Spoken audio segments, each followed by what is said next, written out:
जय Hind everyone. Rinku classes में आप सभी का तहे दिल से स्वागत है। अगर आप लोग अग्निवीर का तैयारी कर रहे हैं 2024 लास्ट तक भर्ती आ जाएगा। अगर आप लोग अग्निवीर का तैयारी कर रहे हैं तो आप लोग अच्छे जगह पर आ गए हैं। आप लोग अपना सेल्फ स्टडी करते रहिएगा और 50 प्रश्नों का टेस्ट सुबह 6 बजे हमारे यूट्यूब चैनल पर आपको देखने को मिलेगा। अगर जो प्रश्न देखने को नहीं समझ नहीं आता तो हमसे आप कमेंट करके पूछ सकते हैं, ठीक है। तो आप टेलीग्राम को ज्वाइन करना ना भूलें, जैसे कि आपको पता है कि अग्निवीर का रिजल्ट आने वाला है। जो भाई पेपर दे चुके हैं रिजल्ट बेसब्री से इंतजार है, तो रिजल्ट टेलीग्राम ज्वाइन कर लेने से पहले पीडीएफ हमारे टेलीग्राम पर आपको देखने को मिलेगा और सेना से जुड़ी हर खबर हमारे यूट्यूब चैनल पर दिया जाता है। तो जैसा कि मैं 50 प्रश्नों का टेस्ट आप लोग को कराने वाला हूँ, तो आप लोग जो है अच्छे से 50 प्रश्नों का टेस्ट लगाइए ईमानदारी से। तो कमेंट करिएगा कि 50 में से आप लोगों ने कितना किया। अगर आप 50 में से अगर 40 प्लस करते हैं तो आप लोग अपना सिलेक्शन मान के चलिएगा। चलते हैं अपने पहले क्वेश्चन पर बिना टाइम वेस्ट किए, ठीक है। ठीक है, तो पूछ रहा है कि बंगाल विभाजन किस वर्ष हुआ? 1919 में हुआ, 1905 में हुआ, 1917 में हुआ, 1920 में हुआ। तो यहाँ पर देखिए पूछ रहा है कि बंगाल विभाजन किस वर्ष हुआ? तो बंगाल विभाजन आपका 1905 में हुआ, ठीक है। अगर पूछे 1919 में क्या हुआ था तो 13 अप्रैल 1919 को जलियांवाला बाग हत्याकांड हुआ था। अगर पूछे 1917 में तो चंपारण अधिवेशन हुआ था,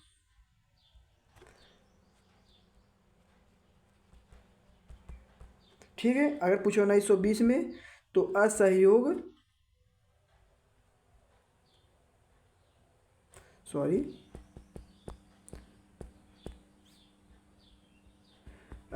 आंदोलन 1920 में हुआ था।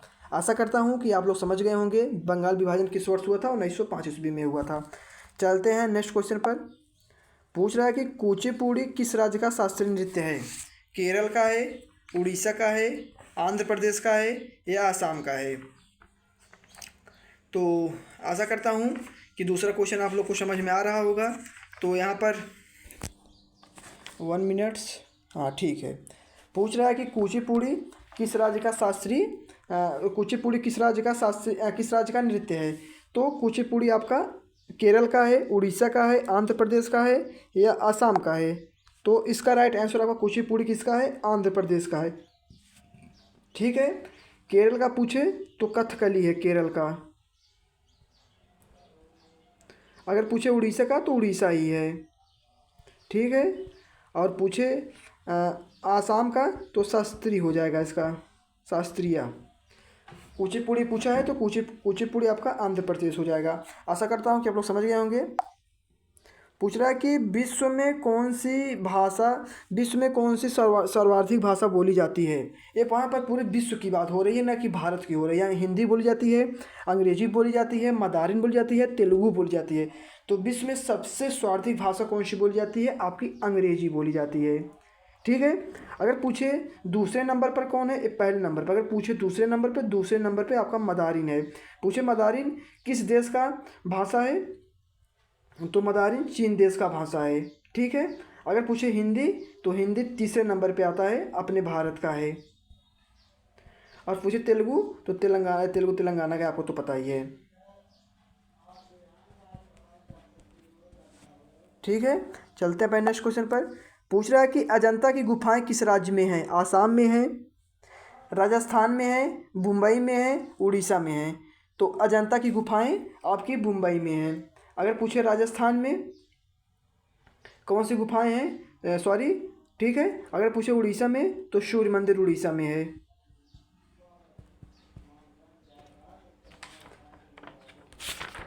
आशा करता हूँ कि आप लोग को समझ में आ रहा होगा।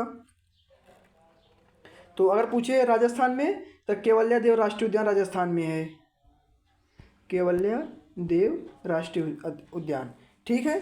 तो चलते हैं अपने नेक्स्ट क्वेश्चन पर। पूछ रहा है कि फ्रांस की राजधानी कौन सी है? फ्रांस की राजधानी कौन सी? इटली है, पेरिस है, क्यू है, कैनबरा है। तो फ्रांस की राजधानी आपकी पेरिस हो जाएगी। मैं आपको बता दूं कि राजधानी संबंधित एक तो क्वेश्चन आपको देखने को मिलता ही है। मतलब जो मैं क्वेश्चन करा रहा हूं, अगर आप लोग अग्निवीर का तैयारी करें तो आप लोग को पता होना चाहिए कि क्वेश्चन कैसे आता है, क्या इसी प्रकार से आता है या इससे हट के आता है। तो मैं एक बार पेपर दिया था, मेरा किसी कारण पेपर नहीं निकला। अब की बार पेपर दिया हूँ तो मैं खुद 42 अटैम्प्ट किया था, जिसमें से मेरा 1 या 2 क्वेश्चन गलत है, ठीक है। लेकिन तब भी मेरा 40 प्लस सही है। मैं जैसे ही मेरा रिजल्ट आएगा, मैं वाराणसी ARO से बिलोंग करता हूँ, मैं अपना रिजल्ट आप लोग को जरूर वीडियो में शेयर करूँगा, ठीक है, या मैं पास हूँ या फेल हूँ। तो फ्रांस की राजधानी कौन सी है? पेरिस है। अगर पूछे इटली किसकी राजधानी है, सॉरी हाँ आपका पेरिस हो गया। अगर पूछे कैनबरा तो ये ऑस्ट्रेलिया की राजधानी है, ठीक है। तो आशा करता हूँ कि आप लोग को समझ में आ रहा होगा। तो यहाँ पर जो कि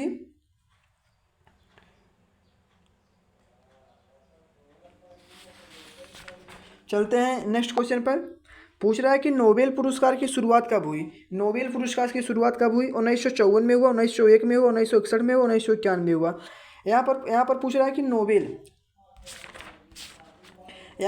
कि नोबेल पुरस्कार की शुरुआत, तो आपका राइट आंसर क्या हो जाएगा? 1901 में हुआ। अगर पूछे 1954 में तो 1954 में तो यहाँ पर भारत रत्न की शुरुआत हुआ। भारत रत्न की शुरुआत 1954 में। अगर पूछे 1961 में क्या हुआ, तो यहाँ पर अर्जुन अवार्ड की शुरुआत हुआ। अर्जुन अवार्ड की शुरुआत। अगर पूछे 1991 तो खेल का सबसे बड़ा पुरस्कार जो कि आपका राजीव गांधी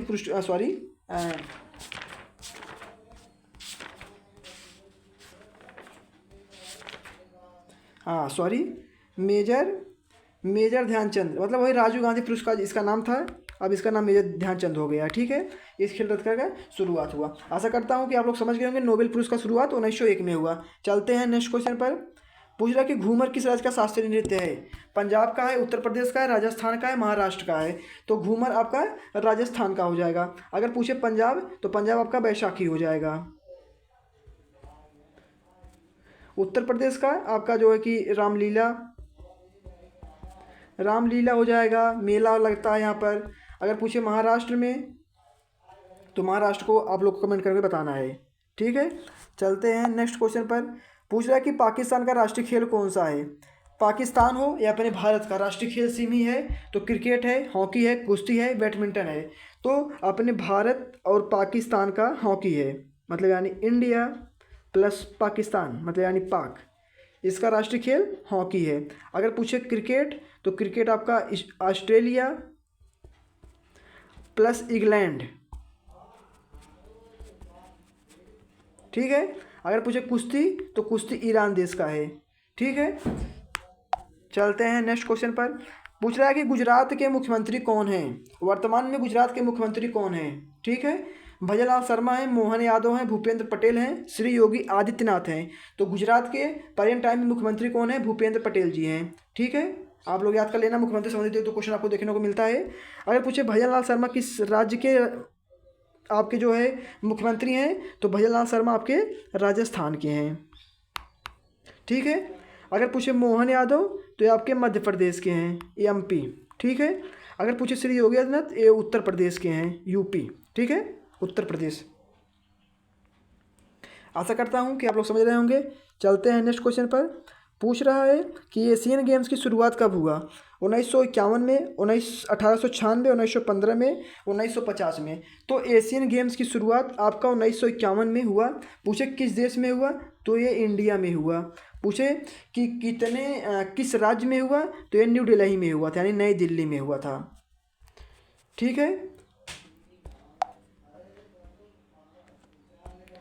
पूछ रहा है कि मजदूर दिवस कब मनाया जाता है? 30 जनवरी को, 1 मई को, 2 जून को, 3 जुलाई को। तो मजदूर दिवस आपको 1 मई को मनाया जाता है, ठीक है। अगर पूछे 30 जनवरी को तो यहाँ पर शहीद दिवस मनाया जाता है।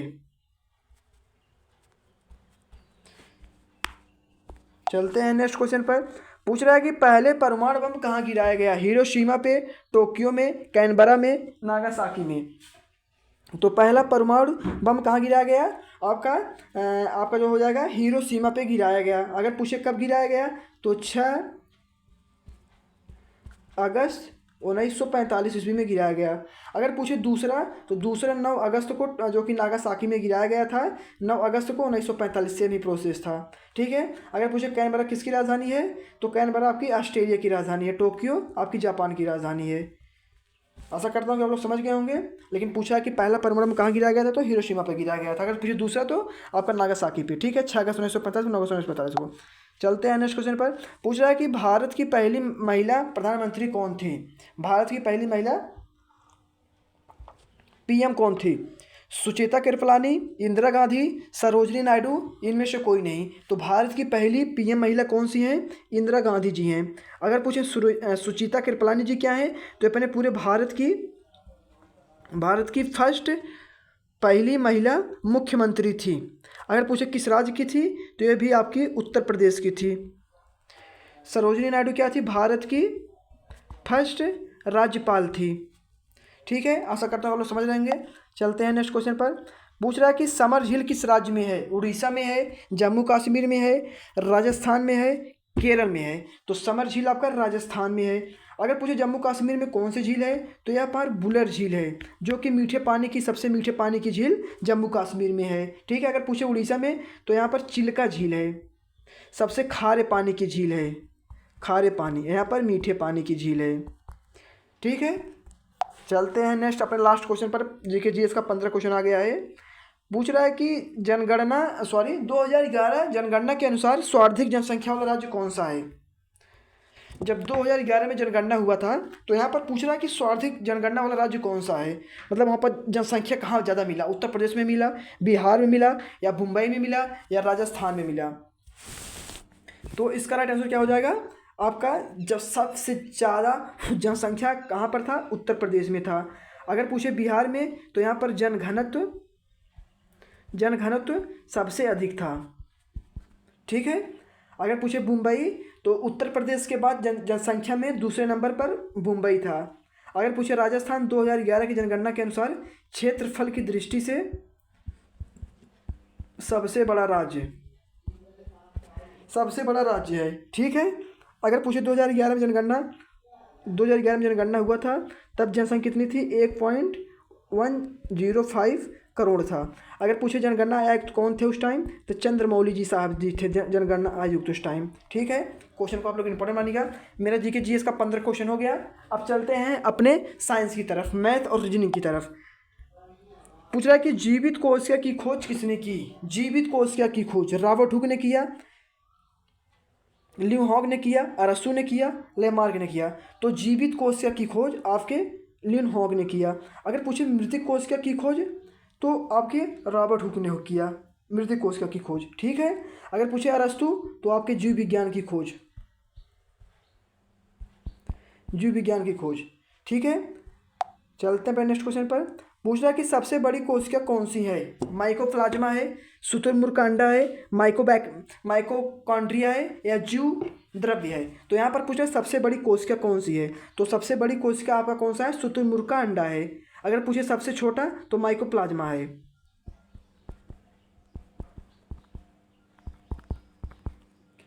ठीक है, चलते हैं नेक्स्ट क्वेश्चन पर।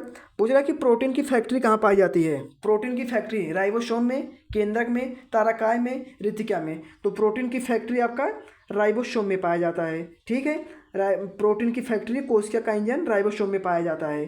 ठीक है,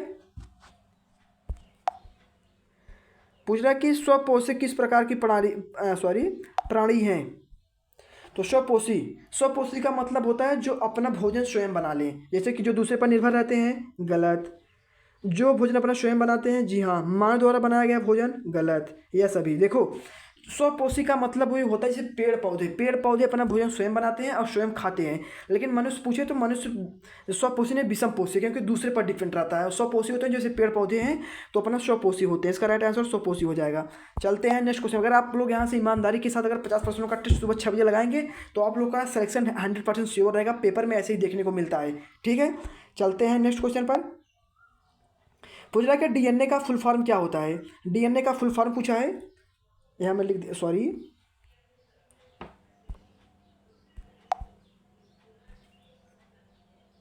यहाँ पर पूछा है डीएनए का फुल फॉर्म।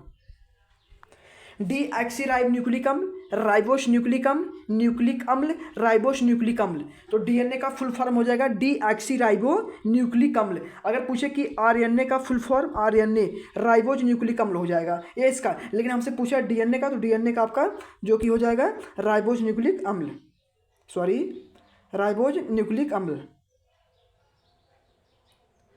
ठीक है, चलते हैं नेक्स्ट क्वेश्चन पर। पूछ रहा कि शरीर निर्माण किससे होता है? कार्बोहाइड्रेट से होता है, प्रोटीन से होता है, वसा से होता है, या विटामिन से होता है? तो यहाँ पर क्या पूछा है? यहाँ पर ये पूछा है कि शरीर का निर्माण किससे होता है। तो शरीर का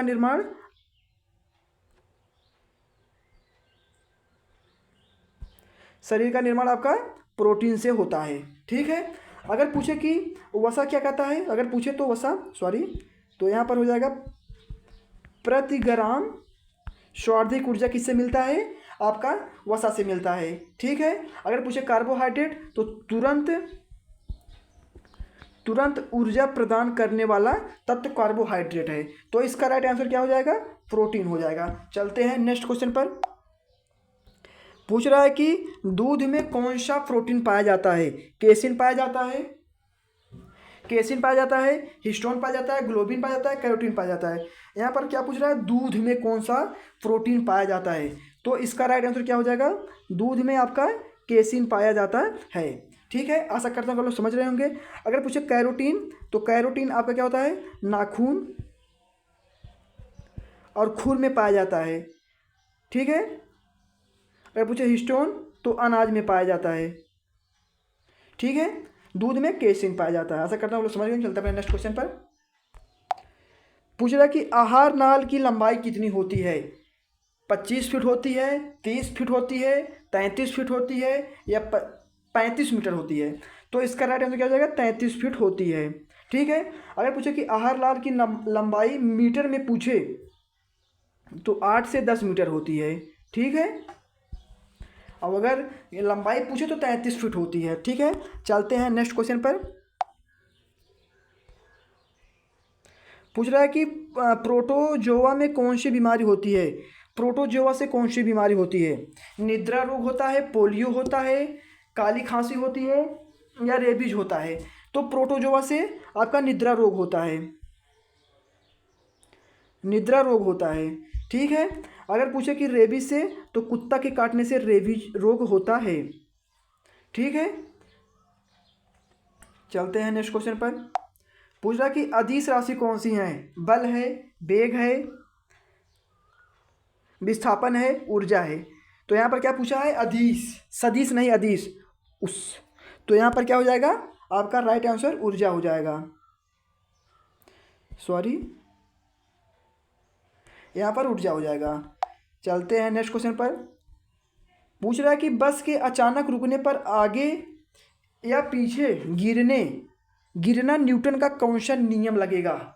न्यूटन का पहला नियम लगेगा, न्यूटन का दूसरा नियम लगेगा, न्यूटन का तीसरा नियम लगेगा, या सभी लगेगा? तो मैं आपको बता दूं कि बस के अचानक चलने पर पीछे या आगे की ओर गिरना, देखिए, जड़त्व का नियम लगता है, यानी न्यूटन का पहला नियम लगेगा।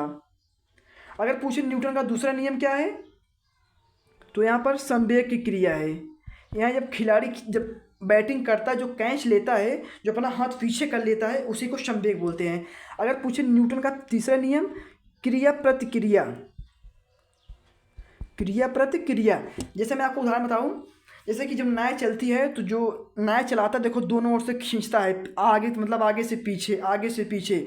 बंदूक चलाते हैं तो हाथ का पीछे जाना, तो ये तीसरा नियम होता है। लेकिन पूछा है कि बस के अचानक रुकने पर पीछे या आगे गिरना, तो न्यूटन का प्रथम नियम लगता है। आप लोग समझ गए होंगे, आशा करता हूँ। चलते हैं नेक्स्ट क्वेश्चन पर।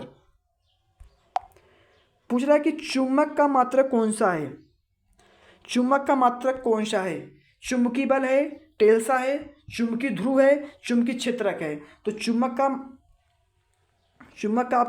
का मात्रक पूछा है, तो चुंबक का मात्रक आपका टेलेसा हो जाएगा। ठीक है, अगर पूछे कि चुंबक में कितने ध्रुव होते हैं, तो चुंबक में 2 ध्रुव होते हैं, पेपर में देखने को मिला था। चलते हैं नेक्स्ट क्वेश्चन पर। पूछ रहा है कि गति ऊर्जा में कौन सी ऊर्जा पाई जाती है? गतिज ऊर्जा में कौन सी ऊर्जा पाई जाती है? पानी की टंकी, चलती हुई कार, बांध, या इनमें से कोई नहीं? देखो, ऊर्जा 2 प्रकार की होती है, एक होती है गतिज और एक होती है स्थितिज। तो गतिज ऊर्जा में होता है जैसे कि चलती हुई कार, मोटर गाड़ी, और स्थिति ऊर्जा में क्या होता है? जैसे पानी की टंकी, जो मतलब बिना कुछ किए कार्य करे। तो यहाँ पर पूछा है कि गतिज, तो आपका चलती हुई कार। अगर पूछे स्थितिज तो स्थिति पानी की टंकी हो जाएगी। लेकिन मुझसे क्या पूछा है, मुझसे पूछा है गतिज, चलती हुई कार। चलते हैं अपने नेक्स्ट क्वेश्चन पर।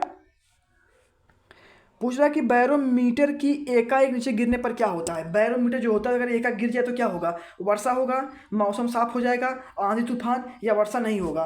तो इसका राइट आंसर क्या हो जाएगा, आंधी तूफान हो जाएगा। अगर पूछे कि धीरे धीरे नीचे गिरना, वर्षा हो जाएगा। अगर पूछे धीरे धीरे ऊपर चढ़ना, मौसम साफ हो जाएगा। लेकिन हमसे पूछा बैरोमीटर एकाएक गिरना है तो इसका आंधी तूफान हो जाएगा। आशा करता हूँ कि आप लोग समझ गए होंगे। चलते अपने साइंस के लास्ट क्वेश्चन पर। एलपीजी में कौन सी गैस पाई जाती है। संपीड़ित प्राकृतिक गैस पाई जाती है, ब्यूटेन प्लस प्रोपेन पाई जाती है, सीएनजी पाई जाती है, प्लाज्मा पाई जाती है। तो इसका राइट आंसर क्या हो जाएगा, यहाँ पर क्या पूछ रहा है, एलपीजी यानी द्रवित प्राकृतिक गैस आपका राइट आंसर हो जाएगा, जो कि पहला है। ठीक है। अगर पूछे कि ब्यूटेन, तो यह सीएनजी में पाई जाती है। Sorry 1 minute. यहाँ पर मुझसे क्या पूछा है, यहाँ पर पूछा है एलपीजी पूछा है ना, तो यहाँ पर ब्यूटेन प्लस प्रोपेन हो जाएगा भाई। यहाँ पर ब्यूटेन प्लस प्रोपेन आपका राइट आंसर हो जाएगा। अगर पूछे कि सीएनजी में तो आपका संपीड़ित प्राकृतिक गैस हो जाएगा। ठीक है। चलते हैं अपने हमारा जीके जीएस का 15 क्वेश्चन, साइंस का 15 क्वेश्चन हो गया। चलते हैं मैथ्स की तरफ और रीजनिंग की तरफ। ठीक है। आप लोग लाइन पे बने रहें, अच्छे से पढ़ाई करो मेरे भाई, सिलेक्शन आपका यहीं होगा। कहीं भटकने की ज़रूरत नहीं है। अगर आप लोग यहाँ से अच्छे से पढ़ोगे तो आप लोग का तैयारी शानदार होगा। आप लोग पेपर फोड़ कराओगे, मैं खुद बता रहा हूँ मेरे भाई। ठीक है। चलते हैं मैथ्स की तरफ।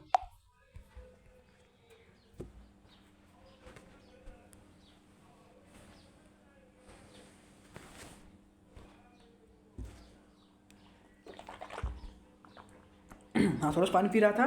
मैं आपको एक बार और बात बता दूं, मैथ में बहुत से भाई बहकाते हैं कि भाई मैथ बहुत टफ आता है, मैथ में ऐसे नहीं वैसे आता है, इतना टफ आता है। भाई मैथ में खुद देकर 2 बार पेपर दिया हूँ। मैथ में बहुत ही आसान क्वेश्चन आता है, बहुत अंदर जाता ही नहीं है। जो पूछेगा आपसे बाहर ही बाहर पूछता है। जैसे कि पहला प्रश्न आ गया है कि 4 अंकों की सबसे बड़ी संख्या कौन सी है।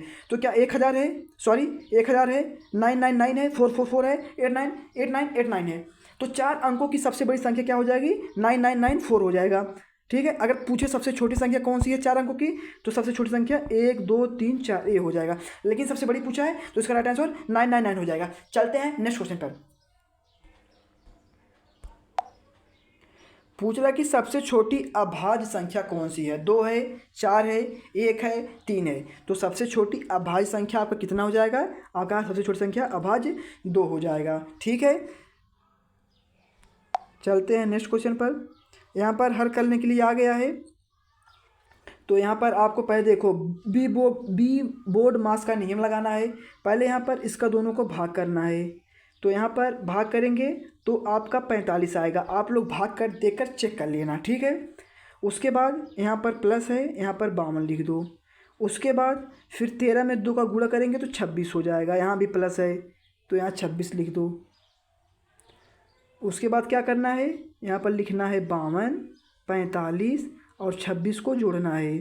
तो 6 5 11, 11 और 2 13, 13 के 3 हाथ लागे 2, 13 के 3 हाथ लागे 1, हाथ लगेगा 1। उसके बाद 5 4 9, 9 2 11, 11 1 12। आपका राइट आंसर 123 हो जाएगा। आप लोग अच्छे से लगा लेना। आशा करता हूँ कि आप लोग समझ गए होंगे।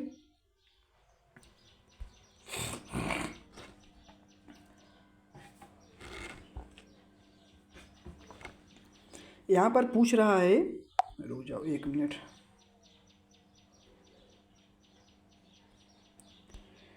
यहाँ पर पूछ रहा है कि 2/5, 7/15 और 3/10 में पूछ रहा है कि सबसे बड़ी संख्या कौन सी है। तो जैसे दिया है पहले इसको बैटे में लिख लेंगे, फिर तिरछा तिरछा गुणा करेंगे ऊपर से नीचे।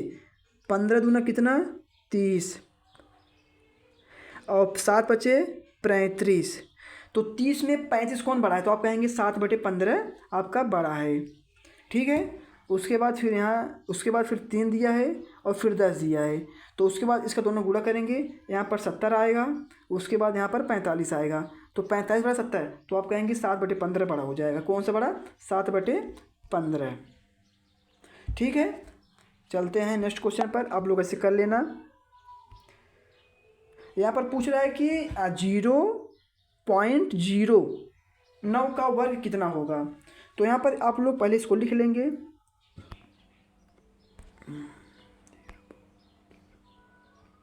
यहाँ पर वर्ग पूछा है तो यहाँ पर देखो दशमलव कितने पे लगा है, 1 2 2 पे लगा है। तो लेकिन जो वर्ग होता है उसका आधा हो जाएगा। अगर 2 पे लगा है तो यहाँ पर कितने पे लगेगा, यहाँ पर 1 पे लगेगा, यानी 3 त्रिका 9 और पॉइंट, यानी कि 3 का वर्ग ये हो जाएगा और 0 दशमलव कितने लगा है, 1 2, तो यहाँ पर 1 लग जाएगा, 1 1 2। ठीक है, 1 2 3 पे लगा है, यहाँ पर 1 लग जाएगा। आशा करता हूँ आप लोग समझ गए होंगे। ठीक है, चलते हैं नेक्स्ट क्वेश्चन पर। आप लोग अच्छे से लगा लेना भाई। यहाँ पर पूछ रहा है कि जब किसी संख्या में 32 जोड़ा जाता है तो वह संख्या अपने आप ही 116 हो जाती है। चलो कि मैं मान लिया कि किसी संख्या में, वो संख्या मैं 100 मान लिया। फिर पूछ रहा है कि 116 जोड़ा जाता है, यानी 16 जोड़ा जाता है। तो आप कहेंगे कितना ज़्यादा है, मैं कहूँगा 16 ज़्यादा है। लेकिन जोड़ा कितना जाता है, आप कहेंगे 32। तो यहाँ पर 16 दूना कितना हो जाएगा, 32। यहाँ पर पूछा वह संख्या कितनी थी, 100 थी। तो यहाँ पर 100 से गुणा कर देंगे तो राइट आंसर पर 200 आ जाएगा, 200। ठीक है, कितना आ जाएगा, यहाँ पर आपका 200 आंसर आ जाएगा। चलते हैं अपने नेक्स्ट क्वेश्चन की तरफ। इसका आंसर कितना आ जाएगा भाई, इसका आंसर आपका 200 आ जाएगा। ठीक है, चलते हैं नेक्स्ट क्वेश्चन पर। पूछ रहा है कि 6 किलो का विक्रय मूल्य 8 किलो के लागत मूल्यों के बराबर है तो लाभ अर्जित करो। अगर मैं 6 केला लाया और 8 लाया, मुझे 2 का फ़ायदा हुआ, तो 2 का फ़ायदा कितने पे होगा, 6 पे होगा। 100 से गुणा कर देंगे, परसेंट आगे 2 3 6 3 में भाग देंगे तो यहाँ पर 33.33% आपका आ जाएगा। आशा करता हूँ कि आप लोग समझ गए होंगे। चलते हैं नेक्स्ट क्वेश्चन पर। पूछ रहा है कि 361 का वर्गमूल कितना है। मैं आपको पहले ही बता चुका हूं कि भाई वर्गमूल आप लोग 1 से 30 तक वर्गमूल घनमूल आप लोग याद कर लेंगे, 1 से 20 से 130 तक। ठीक है, तो यहाँ पर कितना पूछ रहा है, यहाँ पर पूछ रहा है कि 361 का वर्गमूल कितना होगा। ठीक है, तो यहाँ पर आप लोग गुणा करके चेक कर लेना, या आप लोग को बताना है, कमेंट में आप लोग बताएंगे। ठीक है, इसका आंसर कितना होगा बताना जरूर मेरे भाई, मैं आपको HW दे दिया हूँ। चलते हैं नेक्स्ट क्वेश्चन पर। पूछ रहा है कि 1 फैक्टोरियल का मान कितना होता है। 1 फैक्टोरियल का मान 1 होता है, 2 होता है, 3 होता है, 6 होता है। तो 1 फैक्टोरियल का मान आपका 1 होता है। ठीक है, पूछ रहा है कि 3 6 18 का एलसीएम क्या होगा। तो यहाँ पर लिख लो, 3 6 18 का क्या पूछा है, एलसीएम पूछा है। तो यहाँ पर पहले 3 से पहले 2 से काट लेंगे, यहाँ पर 3 आ जाएगा, यहाँ पर 2 3 6 आ जाएगा, फिर 2 9 18। 3 से काटेंगे, 3 1 के 3, 3 1 के 3, 3 1 के 3, यहाँ पर 3 3 9, फिर यहाँ 3 से काटेंगे तो 1 1 1 आ जाएगा। तो यहाँ पर क्या करेंगे, 3 3 9, 9 2 18। आंसर क्या आ जाएगा आपका, आंसर आपका 18 आ जाएगा। चलते हैं नेक्स्ट क्वेश्चन पर। थोड़ा सा बड़ा कर देते हैं, दिखाई नहीं दे रहा है ना। पूछ रहा है कि 2 6 का HCF क्या होगा। तो यहाँ पर HCF ऐसे निकाल सकते हो, पहले यहाँ पर 2 लिख लो, सॉरी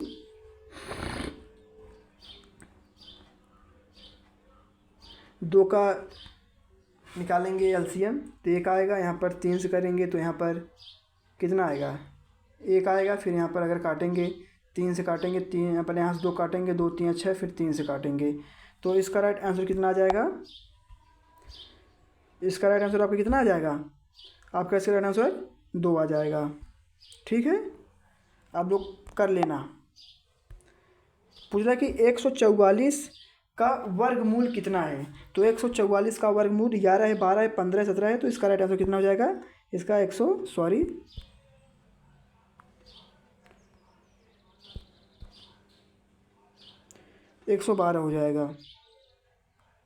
ठीक है, चलते हैं नेक्स्ट क्वेश्चन पर। पूछ रहा है कि 1/5 को प्रतिशत में बदलो। Oh sorry sorry sorry sorry, यहाँ कहाँ आ गए भैया, 1 मिनट लाइन बने रहो भैया, क्वेश्चन भाग गया है। हाँ, यहाँ पर पूछ रहा है कि 1/5 को प्रतिशत में बदलो। तो यहाँ पर 1 लिख लो, यहाँ पर 5 लिख लो, उसके बाद प्रतिशत में 100 से गुणा कर दो।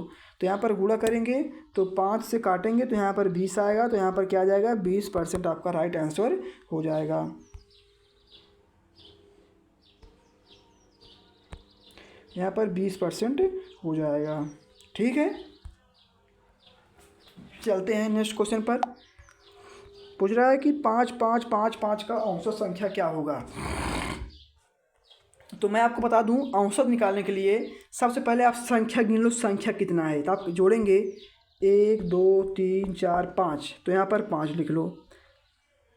फिर इसको जोड़ो 5 10 15 20 25, तो यहाँ पर 25। फिर इसका भाग दे देंगे तो यहाँ पर कितना आ जाएगा, 5 आ जाएगा। ठीक है, आशा करता हूँ कि आप लोग समझ गए होंगे। सॉरी, यहाँ पर कितना आ जाएगा, 5 आ जाएगा। Sorry, 1 minute. ठीक है, चलते हैं मैथ के लास्ट क्वेश्चन पर। पूछ रहा कि प्राकृतिक संख्याएं कहाँ से शुरू होती हैं। 0 से होती हैं, 1 से होती हैं, 2 से होती हैं, 3 से होती हैं। तो बहुत से भाई पता है क्या करते हैं, प्राकृतिक संख्याएं 1 से करके आ जाते हैं, लेकिन उनको नहीं पता है प्राकृतिक संख्या कहाँ शुरू होती हैं। प्राकृतिक संख्याएं 0 से शुरू होती हैं, 0 से कहाँ तक, अनंत तक होती हैं, तो कोई पता नहीं कहाँ तक जाएंगी। मेरा साइंस सॉरी मेरा मैथ हो गया, सॉरी मेरा जीके जीएस हो गया, मैथ हो गया, साइंस हो गया। अब चलते हैं अपने जो कि रीजनिंग की तरफ। 5 क्वेश्चन और है।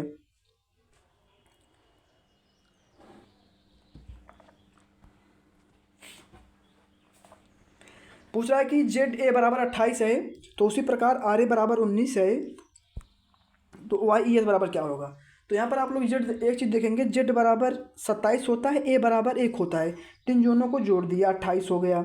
वही आर 18 होता है, 1 19 में यहाँ पर जोड़ दिया। यहाँ पर वाई कितने पे आएगा, तो आप लोग बोलेंगे वाई 25 पे आएगा, और ई कितने 5 पे आ जाएगा। तो 25 5 कितना हो जाएगा, 30 आपका राइट आंसर हो जाएगा। आशा करता हूँ कि आप लोग समझ गए होंगे। चलते हैं नेक्स्ट क्वेश्चन पर। पूछ रहा है कि जापान अगर टोक्यो से संबंधित है तो ऑस्ट्रेलिया किससे संबंधित होगा। यहाँ पर राजधानी पूछा है, जापान की राजधानी टोक्यो है, तो आपका ऑस्ट्रेलिया की आपका कैनबरा हो जाएगा। मैं आपको कई बार बता चुका हूँ। चलते हैं नेक्स्ट क्वेश्चन पर। पूछ रहा है कि ए बी सी बराबर 1 2 3 है, तो आर टी बराबर इतना है और रियल आर टी बराबर इतना है। तो यहाँ पर देखो कि ए बराबर 1 होता है, बी बराबर 2 होता है, सी बराबर 3 होता है। यहाँ पर सिंबल ही लिख दिया। तो वैसे टी बराबर 20 होता है, आर बराबर 18 होता है, ए बराबर 1 होता है। तो एल बराबर आपका 12 हो जाएगा और आर बराबर आपका 18 हो जाएगा, टी बराबर का 20 हो जाएगा। तो कितना, 12 18 20। चलते हैं नेक्स्ट क्वेश्चन पर। पूछ रहा है कि उत्तर प्रदेश अगर लखनऊ से संबंधित है, तो उसी प्रकार मध्य प्रदेश भोपाल से, पंजाब चंडीगढ़ से हो जाएगा। सीधा सीधा आपसे राजधानी पूछ लिया है। ठीक है, आप लोग अच्छे से कर लेना। चलते हैं अपने रीजनिंग के लास्ट क्वेश्चन पर। पूछ रहा है कि आई ए ई बराबर कितना है। तो यहाँ पर देखोगे कि आई ए ई जो कि स्वर है और बी आपका क्या हो जाएगा, इन कॉमन हो जाएगा। तो इसका राइट आंसर पी हो जाएगा। तो मैं आपको बता दूं कि अगर आप लोग 50 में से अगर 40 प्लस किए होंगे तो आप लोग अपना सिलेक्शन मान के चलिएगा। तो जैसा कि मैं आपको सुबह 6 बजे 50 प्रश्नों का टेस्ट देता हूँ। हमारा अगर आप मेरे वीडियो को नए हैं तो जरूर मेरे चैनल को सब्सक्राइब करना, वीडियो को लाइक करना। कोई डाउट हो तो कमेंट करना। सेना से जुड़ी हर खबर सबसे पहले हमारे यूट्यूब चैनल पर दी जाता है। तो मिलते हैं नेक्स्ट वीडियो में। जय हिंद, जय भारत।